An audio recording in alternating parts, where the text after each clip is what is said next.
2, 1. Yeah, go. Welcome back, everybody. We are into hour 19 of Inclusive Design 24.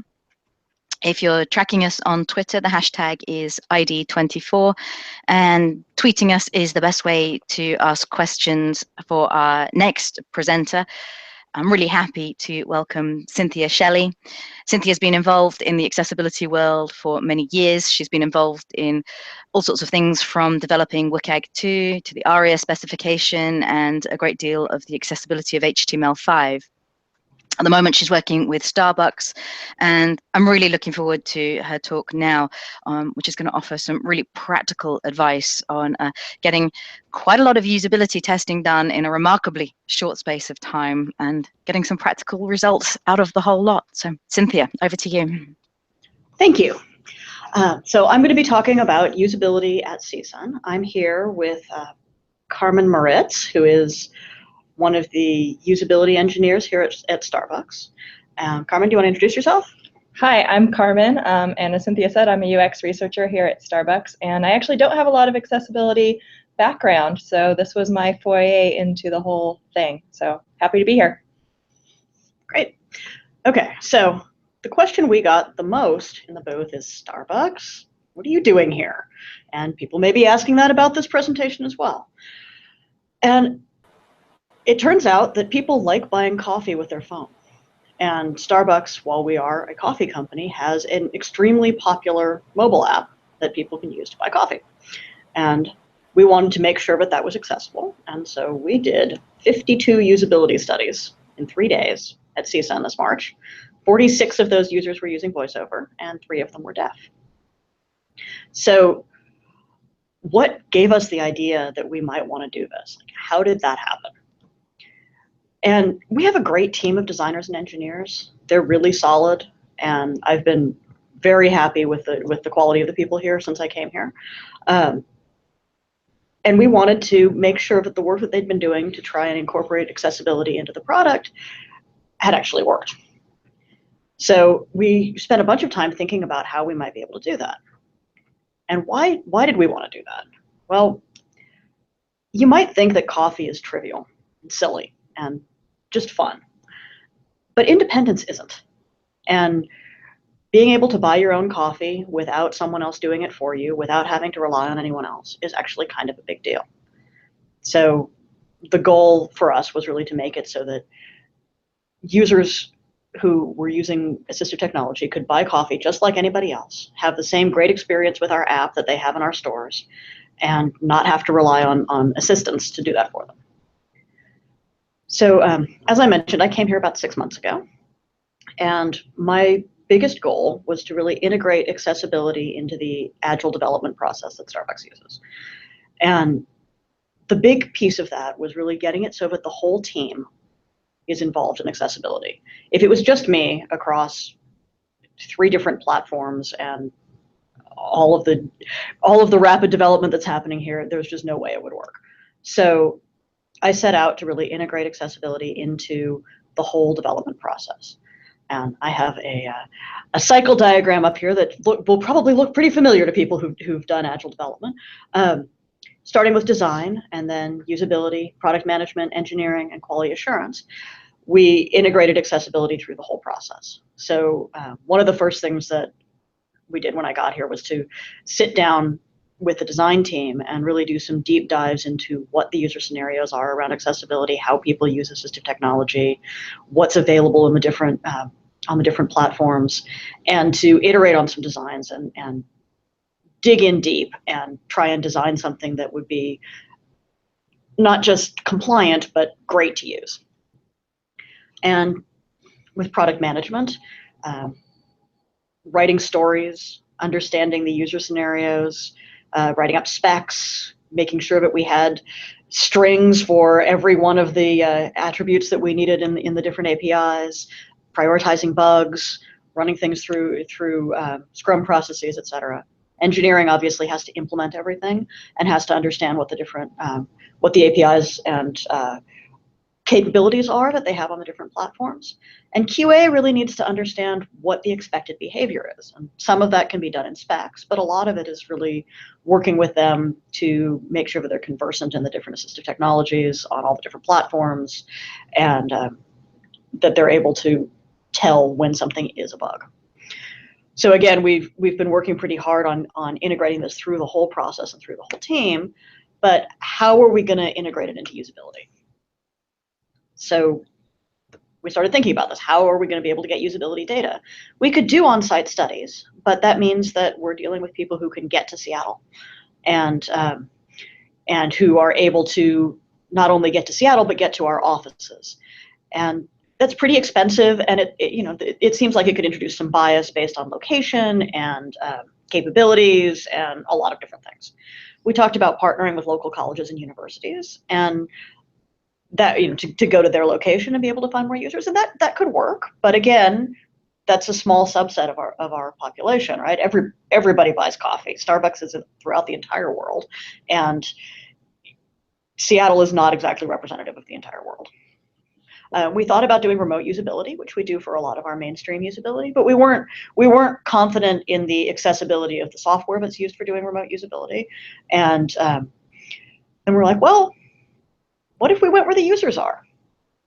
This was in January, and CSUN was coming up, and we knew that there would be thousands of users with a wide range of disabilities at CSUN. So we decided that we would make a pilgrimage to CSUN. It turns out that getting from Seattle to San Diego isn't that big a deal, and we brought a team of 5 people, and so this is our team. There's a photo up here of 4 of our 5 team members. Myself, I'm the technical product manager for accessibility. Carmen, who is a UX researcher. Kim is our content manager, who was responsible for writing all those strings that VoiceOver reads. And Chad is an iOS developer. And then we also had our equal opportunity employment compliance manager, Martha Lee, who's not in the picture. And she was in the booth about half the time. Okay, so we're at CSUN. We've got all these people. What are we going to do? How are we going to do this? So I will turn over to Carmen now, who will tell us about what our process was. Hi. So I hadn't run tests specifically for accessibility before, but for what we wanted to test, this didn't seem like it would require anything different than what I normally do. So I approached it just like I would any other usability study. And in case it helps any of you who want to do something similar, I'll walk through some of the considerations that we had while we were planning the study next. So one of the first was, how much time should each test take? How long should it take? Well, these are unscheduled, so we wanted to respect people's time, especially when they come by us, our booth, and keep it short. So about 5 to 10 minutes for sessions in the booth. And then we had an idea. Well, that's really short. So, would some people be willing to meet us in the evening for some longer sessions, maybe 20 to 30 minutes? So let's try it. So Cynthia started asking around, figuring out if we could get a meeting room for the evening just for a few hours. And we got some leads, and we only got confirmation that we actually had a space about 2 days beforehand. So we had to do all the planning and stuff. It was kind of scrappy last minute. And then we had another idea. Well, there's a Starbucks right across the street from the conference. Maybe we could recruit people in the booth and go to the Starbucks with them, and then we could observe them using the app in a real situation, because people tend to just use it at Starbucks. They could make a mobile order, and we could see them pick up their drink. That would also be great, maybe about 20 to 30 minutes. So those are the kinds of ideas that we had in mind for how we were thinking about running tests, or rather the environments in which we would run the tests. And then we had a consideration of, well, should we record the sessions? For most of the usability studies that we do normally, we do record the sessions. But these are really short sessions, and we decided we didn't really want to waste time on paperwork for these really short sessions, since we're not recruiting beforehand, and usually participants fill out that paperwork before the session. So we decided not to ask people to sign any agreements, but not doing any consent forms means that we can't record video, we can't record audio. And not doing a non-disclosure agreement means that we can only test stuff that's in the current app or website. We can't test anything that's currently in development. We were kind of torn about this. Videos are a great way to help build empathy amongst the team, And they're also really great at doing analysis afterwards, so that if the moderator forgets to write something down, they can look it up in the video afterwards. But ultimately, we decided that we wanted the test results more than we wanted videos, and asking people for paperwork during the test would eat up a really precious time in which we could be getting really valuable feedback. And then we had the question of, well, who should moderate these studies? There's only one researcher going, and that's me. And it would be unrealistic for me to be everywhere at once, even though I can try to be really fast. So let's make sure that everyone that's attending is able to moderate if and when needed. We don't want to turn anybody away simply because I'm, say, off grabbing lunch right now, or I've taken someone to the store and I'm running another session at the store and someone comes by the booth. We don't want to turn anyone away that can give us feedback. So I ran a crash course on how to moderate studies, how to ask unbiased questions, what to pay attention to, what to take notes on.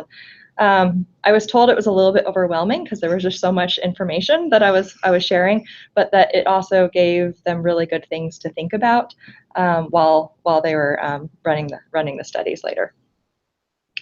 Having anyone moderate, especially people that aren't very familiar with it, did make it a little bit more difficult to analyze the results afterwards. So some notes were less detailed, some things that we were trying to track weren't in the notes, and so forth. But the trade-off was really worth it. It was great for everyone to get firsthand experience and seeing people use assistive technology or accessibility options with our products. And we got a lot more participants this way since I wasn't always available.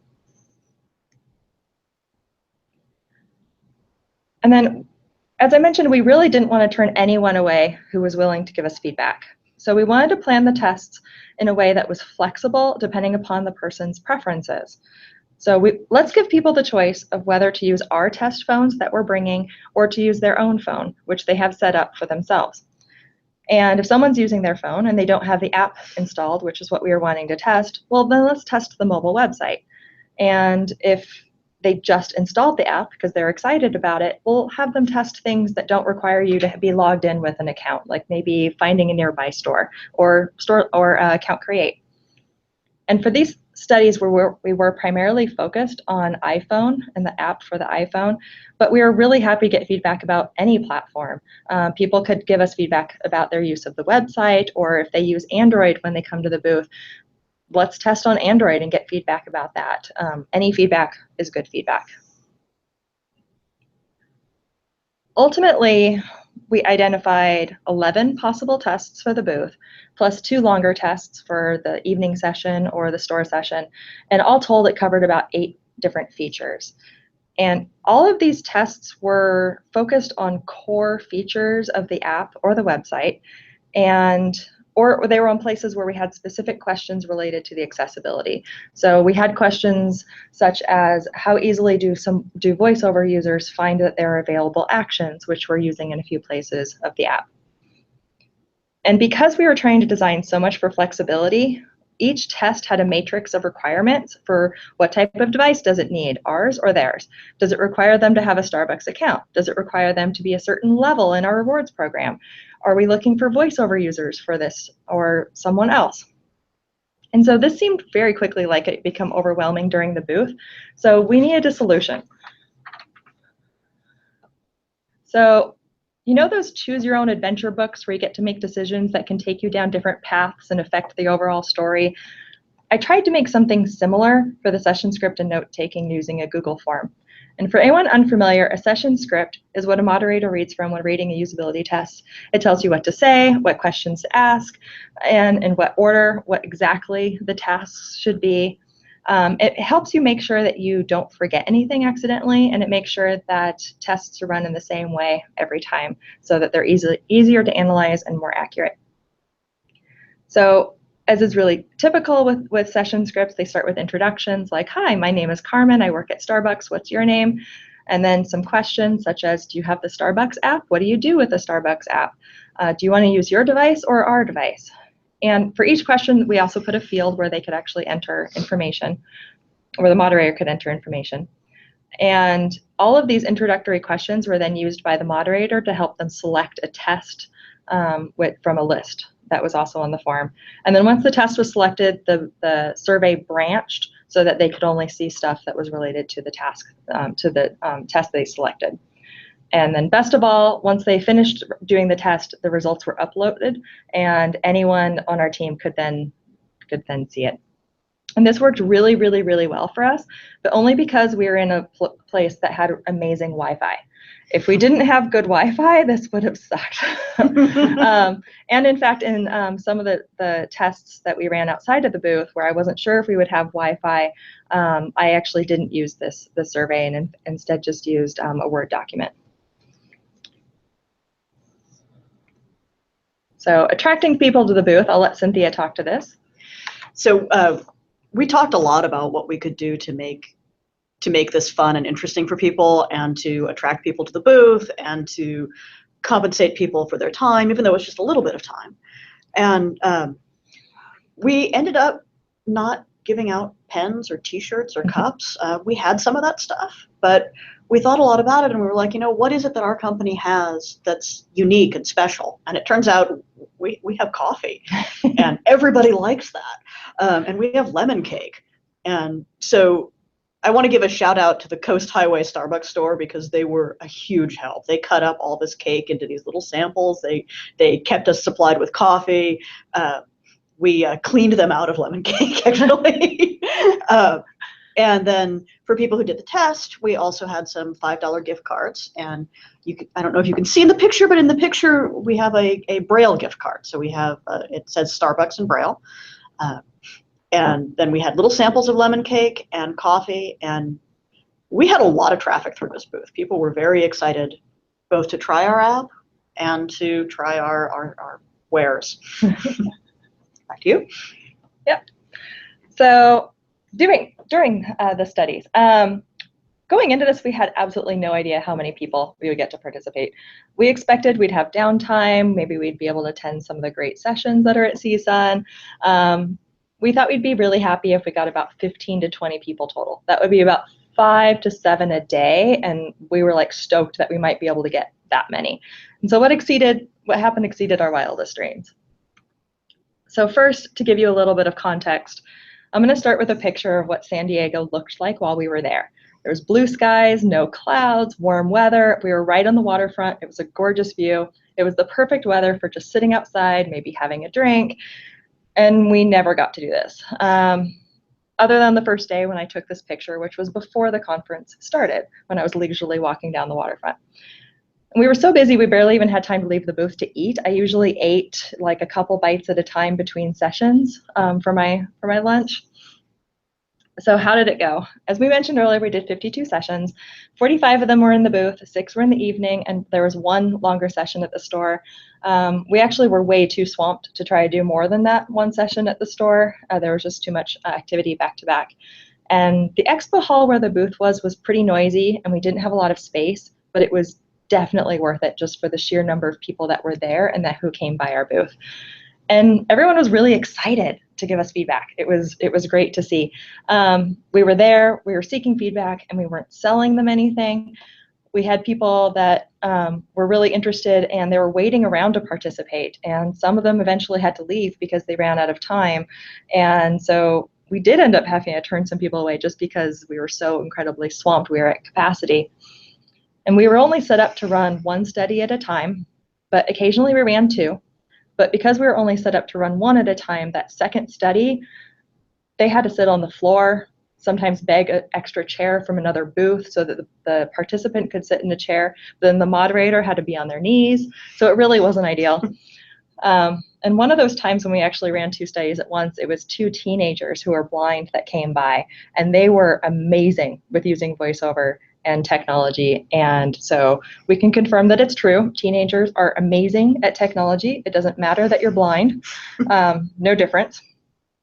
And just overall, we were overwhelmed. Everyone was extremely generous with their time, and it was so amazing. And we were incredibly exhausted by the end. And so, but we did it. Now what? We have 52 separate tests to try to start analyzing. And ultimately, what we really wanted to do was try to bottle up our entire experience and all of the learnings and bring it back to the team. So we had a lot of data. And when we came back, we already had a list of some of the top priority things that we wanted to fix, which Cynthia then dove into, and I'll let her speak to that in a minute.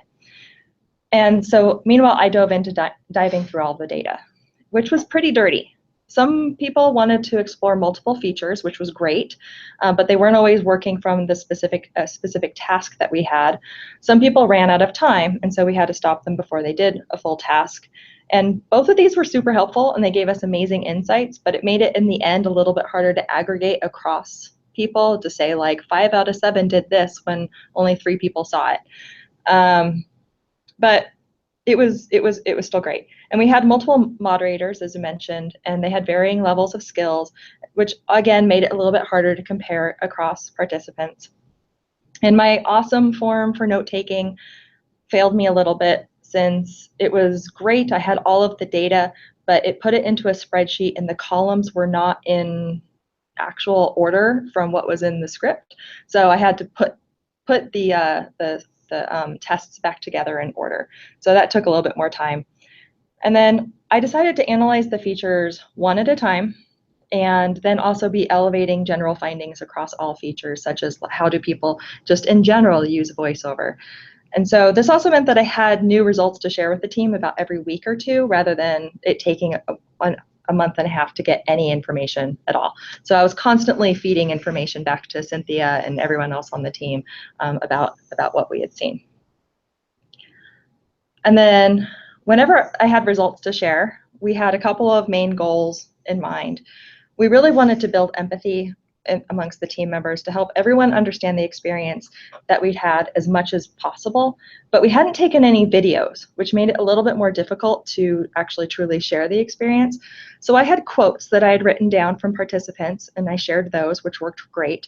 And then I decided to record videos of me using VoiceOver, trying to recreate what we had seen and what we had witnessed people doing as much as possible to increase the empathy, and actually having the team hear VoiceOver in a normal experience was amazing. And you could tell everyone it really meant so much to them, and the experience came across so much better with that. And then we also wanted to share with the team, as Cynthia had mentioned earlier, just how people use VoiceOver and what they're listening for. And so that overall our designers, developers, QA, everyone can improve the way that they test for and design for VoiceOver. And we also gave an extra presentation to the entire team about how to use VoiceOver. What is it? What are the gestures? How did we see people trying to use it? Which went really well, and people really appreciated getting that information. And ultimately, we also wanted to educate the team about any issues that we found, whether it was usability issue, an accessibility issue, so that they could get addressed. And I will pass it back to Cynthia to talk about how we've been addressing it. Great, thank you. So we got so much data. and it took us a long time. It took Carmen a long time to dig through it. I didn't help very much. But as each piece of data came through, I really wanted to integrate it with our existing Agile process and make sure that the whole team knew about the issues. So the first thing that we did was we had some general findings, and some of these were written down and some of them were just our impressions from having been at the conference and talking to so many people. And we spent a bunch of time with our design team, helping them understand those scenarios, reproducing some of the bugs. That was actually a little tricky because we were testing with a released version of the app, and then a new release came out. So we had to go back to an older build to reproduce some of these issues. But I think it was really valuable for the design team to see things, how they actually worked. And the videos definitely helped. And then we did some live reproductions, and we spent some time sort of thinking through how this feedback could influence the designs for features that we were still working on that hadn't actually gone into the builds. And then we found a bunch of bugs. And I'm still doing data entry to get all the bugs in there, but we found a bunch of bugs, and we put the highest priority ones into the queue, and many of those have already been fixed. And it was just great to watch the engineering team jump on those and figure out how to fix them. A lot of them had a big impact and actually weren't that difficult technologically to fix, so we were able to knock off some of that quickly. And then there were a lot of things where it's like, hey, maybe we should redesign this part of this existing feature. And there's a whole bunch of problems in this area. Let's think about how this area how we might be able to rework some of these issues. So we created some epics and some stories, which have gone into the regular queue and are being prioritized just like anything else, to fix some of those issues and to work on redesigns and to feed that data into ongoing designs. And that's going to keep going, and we're really looking forward to doing some more usability tests in a few months, once we've gotten more of these things actually into the builds, to see how we were able to do and whether we addressed a lot of the issues. And back to you. Mm-hmm. So we wouldn't be Agile if we weren't reflecting and looking back and seeking to improve what we did. So I'll talk a little bit about what worked and also what didn't work on the next slide. So what worked? There was a lot that really worked really well. So the food and coffee that we had were a huge hit. Everyone loved it. The gift cards that we gave away to participants were really appreciated. And we had so many participants. We were flooded. It was amazing. And there were a lot of people that were also willing to give us their contact info so that we could seek for future feedback. Like once we fix some of these issues, we could have them do another study, maybe a remote study, and figure out how that would work. Not asking people to do paperwork was really a smart move. These were really short studies overall. Even the longer studies were pretty short. So not needing to mess with a recorder and not needing to get all the paperwork done made things so much more streamlined. And sharing the experience with the team worked really well. All of the quotes were really meaningful, and the videos especially were a really great way to communicate what the actual issues that we found were. So that worked really well. And then at the end, I'll give a shout out to Martha Lee. She was only in our booth about half time, but she knows sign language, and so she could serve as a sign language interpreter, which she did for 2 sessions that we ran. And without her, we wouldn't have gotten a whole bunch of really amazing, valuable feedback. And like we could probably benefit from having a sign language interpreter more often in the booth for next time. So what would we change? So 11 tasks in the booth were a little bit, or 11 tests in the booth were a little bit overwhelming. So maybe trying to streamline it a little bit for a fewer tasks. The tool that I had for the script and the moderator notes worked super well. But it did make it a little bit harder to analyze just with the way that the results were organized. So I might do a little bit more testing on that as well, that aspect of it. And more moderator training. So maybe identifying a couple of people to be primary backups and giving them a lot more training and how to do it. That could probably be beneficial. But even the amount of training that they had, it still went really well, and it was great. But more booth staff in general. Like we were way understaffed for the amount of interest that we got. So we were swamped. So having the ability to run multiple tests at the same time and actually being set up for that. So we have 2 tables and at least 4 chairs and that sort of thing. But then also having more people staffing the booth could enable like me or another researcher to actually take people to the store, but then still have people moderating in the booth for those sessions. So that would be great. And then for myself personally, having a better prior experience of voiceover going into the study. So I knew a bit about voiceover beforehand, but it was just a little bit. And I learned a lot during these sessions and watching everybody, and it was really great.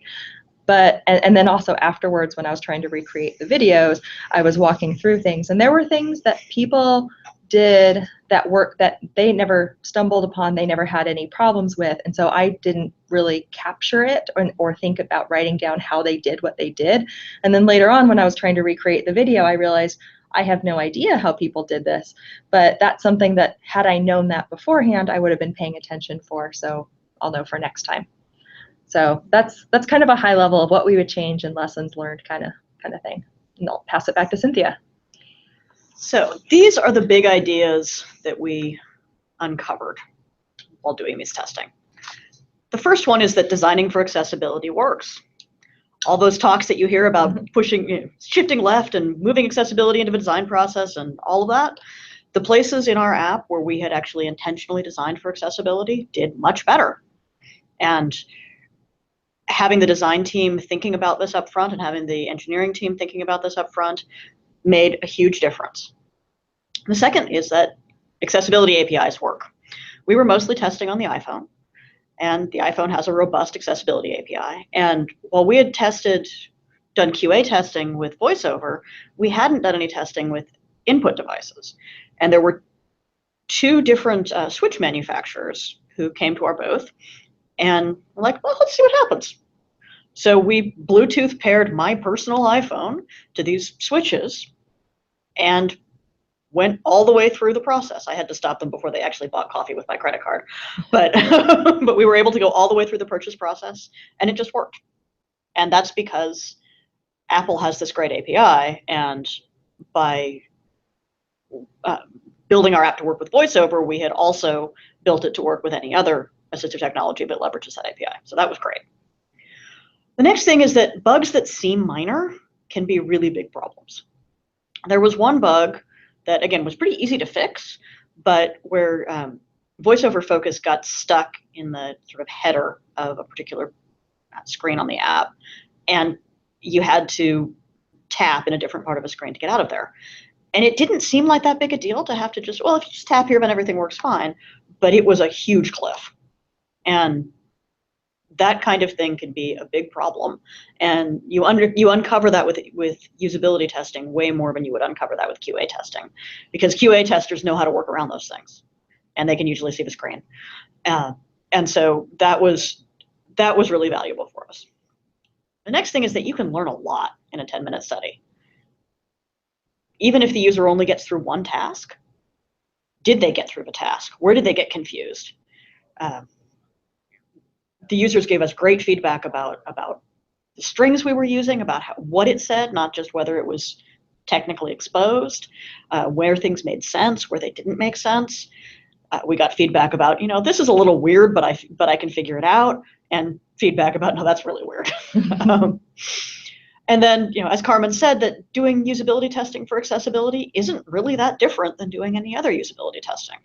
And all of the information and all of the training that you have about doing usability testing applies here. It's not some big mysterious thing. And the last big idea for all the business people on the line is that doing usability testing at CSUN was extremely cost effective. A CSUN booth is not that expensive, and we were able to get 52 studies in 3 days, and it was amazing and an invaluable experience. It was also exhausting, especially with 4.5 people. We were running all day and eating pizza in the booth, and anybody who's been to CSUN knows that pizza's not that great. But at least we had coffee, and that helped. And then just a couple more big ideas to leave you with. One is that being able to buy your own coffee really matters. It seems like a small thing, but it's not. And then the last thing is that everyone loves our lemon cake, and really, it's great. You should try it. And with that, see if we have any questions. Hi, that was great. Thank you very much. Just check Twitter. We've got a lot of activity on Twitter, but I don't see any questions. But I have a few Okay. actually here. So first off, how does Starbucks prioritize issues it uncovers during usability testing? So we took the issues and we broke them up into bugs and stories and epics, like you would with any other issue that you ran into. And then it went through the same prioritization process that anything else does. And we talked a lot about, is this just a bug that we can just fix? Or does this require redesign?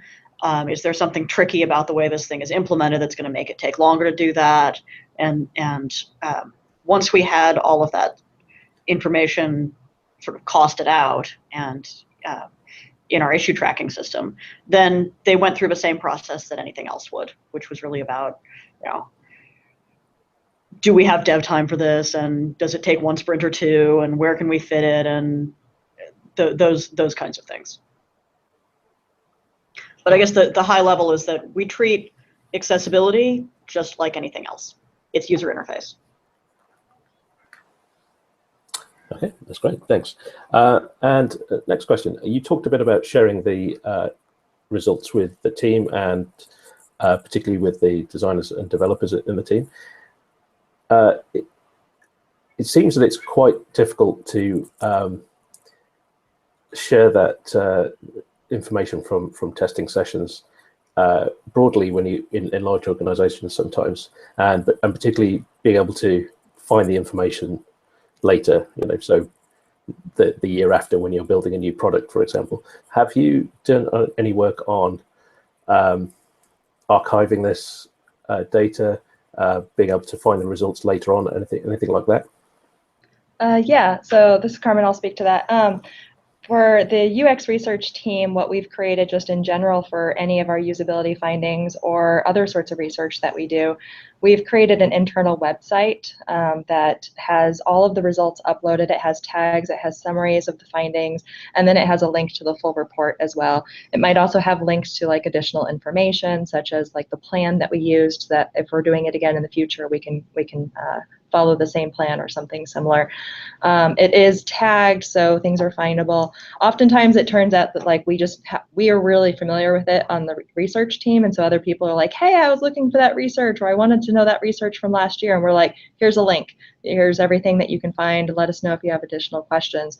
So yeah, so everything's findable and shared amongst everybody internally that has access to the website, which is a lot of people and everyone on our team. And while Starbucks is a huge organization, our application development team is not that big. So we're able to do a lot of just talking to people, having conversations. Mm-hmm. The designers come to my desk all the time, and we talk through things and do that kind of iterative design process. Yeah, and I'll speak as the researcher. I'm actually embedded within the design team, and so I'm attending all of the meetings going, hey, I'm working on CSUN, and here's some stuff that I'm finding, and so at that level, so there's a lot of casual conversations about stuff that I was learning or doing, and then we had many different reporting sessions based upon like the specific features that we were reporting on, but then we also did like brown bag sessions about share outs, about how to use voiceover and that kind of thing, and we've offered additional trainings as well. So all that share out. That's great, thanks for the answer. Yeah. I think that's all we have. I don't see any other questions. Hans, do you have any questions? No, I don't. Okay. Well, thank you very much. That's really interesting. We will be back in just over 20 minutes with Lenny Feingold, so please join us then. And thank you once again. Thank you for having us. Yeah, thank you very much. It was very interesting. So let's all have a break, have a bit of lemon cake. That's a whole hour. Yeah, and it was great to be here. Thank you so much. All right, take care.